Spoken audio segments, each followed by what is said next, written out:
Winston Churchill, a colossus of the 20th century, steered Britain through its darkest hour with vision, courage, and unparalleled oratory.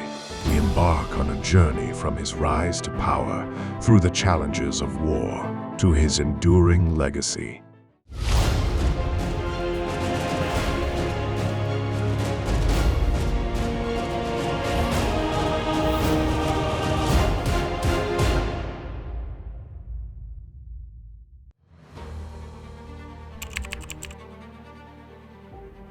In the late 19th century, Britain was a colossus straddling the world with its vast empire.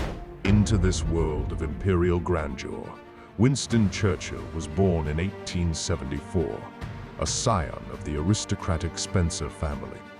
His early years, marked by an absent father and a neglectful mother, were filled with a burning desire for recognition and achievement. Churchill's time at Harrow School and subsequently at the Royal Military Academy Sandhurst were formative, shaping his worldview and ambitions. Despite his struggles with traditional academic subjects, his fervor for history and leadership was unmistakable. Churchill's journey to political prominence was neither direct nor assured. His early career, marked by a dramatic switch from the Conservative Party to the Liberal Party, showcased his independent streak. His participation in the Boer War, coupled with his daring escape from a POW camp, began to etch his name into the public consciousness. By the time he returned to Britain, Churchill had transformed from a young soldier into a national hero, setting the stage for his political ascent. In the ensuing years, his political career was a roller coaster of ups and downs, culminating in his appointment as First Lord of the Admiralty at the onset of World War I, a role that would define his early political legacy.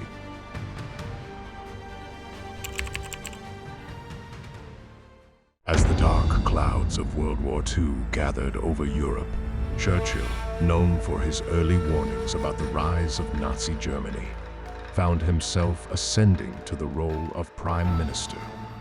It was May 1940, a time when the British war effort was teetering on the brink of disaster. France was falling, and Britain faced the grim prospect of invasion. In this darkest hour, Churchill's resolve and determination became the nation's anchor. His decision to fight on, against seemingly insurmountable odds, was a defining moment, not just for Britain, but for the free world. Arm yourselves, and be ye men of valor, and be in readiness for the conflict, for it is better for us to perish in battle than to look upon the outrage of our nation and our altars. The summer of 1940 witnessed the indomitable spirit of the British people, galvanized by Churchill's unyielding resolve. His speeches, infused with a blend of realism and unshakable confidence, breathed courage into a beleaguered nation. The Battle of Britain, a crucial turning point in the war, saw the Royal Air Force defying the odds and repelling the German Luftwaffe. Churchill's visits to bombed cities, his interaction with the RAF pilots, and his resolute public appearances all served to bolster the national morale. His leadership during this period was not just about military strategy, but about instilling a belief in victory against all odds.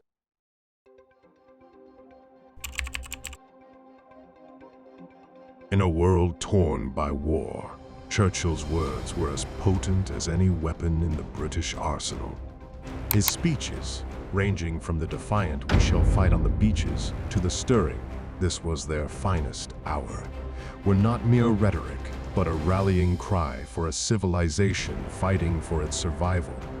These speeches, often delivered in his unmistakable voice, resonated not just in Britain but across the globe. They were a testament to the power of words in shaping the course of history and the resolve of a nation. Churchill's oratory brilliance was not confined to grand speeches in the House of Commons. His radio broadcasts, speaking directly to the hearts and minds of the British people, served as a beacon of hope during Britain's darkest hours. Side by side, the British and French peoples have advanced to rescue not only Europe, but mankind.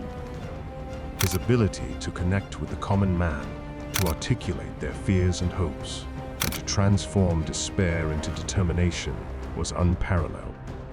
Churchill masterfully blended historical context, personal conviction, and a vision of a brighter future, crafting a narrative of resilience and eventual triumph.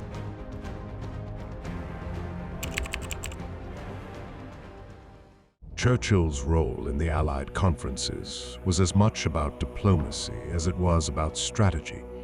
At Tehran in 1943, he met with Roosevelt and Stalin, jostling not just for military advantage, but for the post-war future of Europe.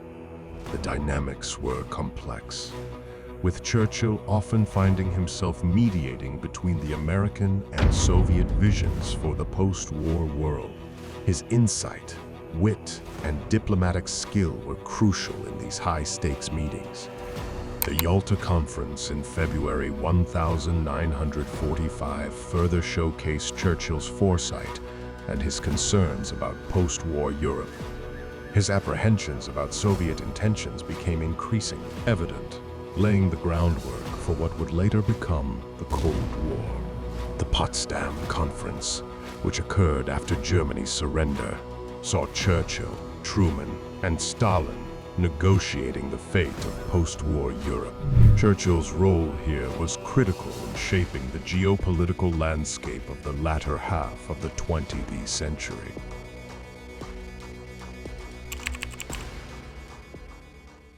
As World War II drew to a close, Churchill's focus shifted to the future of Europe. He envisioned a world where the specter of totalitarianism was forever vanquished and democracy flourished. His advocacy for a United States of Europe and his efforts to forge strong transatlantic ties were indicative of his far-reaching vision. In 1946, at a small college in Fulton, Missouri, Churchill delivered one of the most significant speeches of his career. Declaring that an iron curtain had descended across the continent, he articulated the new reality of a divided Europe. This speech was a clarion call to the West, highlighting the looming threat of Soviet expansionism and the need for a unified response.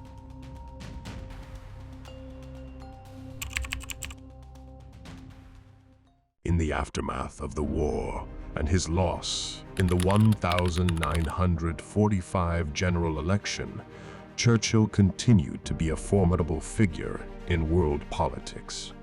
His return as Prime Minister in 1951 was testament to his enduring influence. Even as his health began to decline, his passion for politics and international affairs never wavered. His final years were marked by a continued commitment to public service, an unwavering belief in the greatness of Britain, and a deep concern for the global balance of power.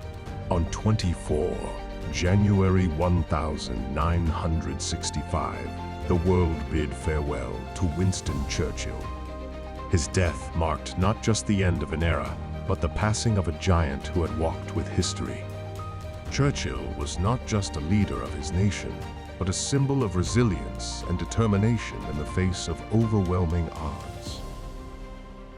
His words, actions, and legacy continue to inspire generations, serving as a beacon of leadership, courage, and unyielding commitment to principles and freedom.